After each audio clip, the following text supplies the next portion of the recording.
avons décidé et choisi de former des passeurs de bonheur dans les organisations.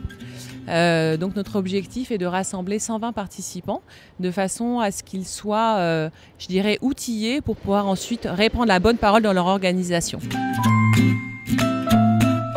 On va aller travailler sur le management positif, on va aller travailler sur les happy conflits, sur la relation bienveillante. On va aussi travailler sur le jeu en premier jour avec des ateliers autour de la révélation de son plein potentiel, sur aussi de se créer des espaces de liberté dans son travail ou trouver du sens dans son travail. Voilà, il y a plein d'outils et de méthodes qui existent aujourd'hui et qui ont fait leurs preuves et qu'on a vraiment à souhait de vous communiquer.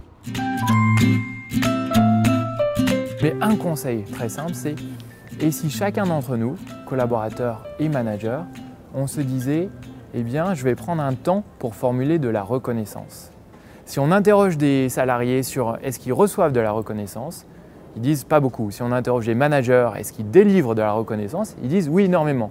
Donc, le conseil que je donnerais, c'est essayer de mesurer combien de temps, combien de fois par jour, par semaine, on prend du temps à formuler de la reconnaissance. Deuxièmement, se demander si nous avons des freins intérieurs qui nous empêchent de le faire. Ah, j'ai peur que si je formule un compliment à quelqu'un, le jour où il y a un licenciement économique, je sois en mauvaise posture. Et troisièmement, se dire, est-ce que je trouve tous les bons motifs pour formuler de la reconnaissance? Oui, tu as atteint tes résultats, mais au-delà de ça, est-ce que je fournis de la reconnaissance pour l'effort, pour la compétence, pour la créativité?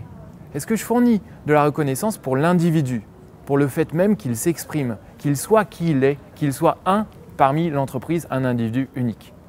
Donc mon conseil, c'est la reconnaissance, on croit tous le faire, mais si on acquérait des outils pour le faire et si on s'interrogeait sur toutes les magnifiques raisons d'en donner à chacun d'entre nous dans une organisation.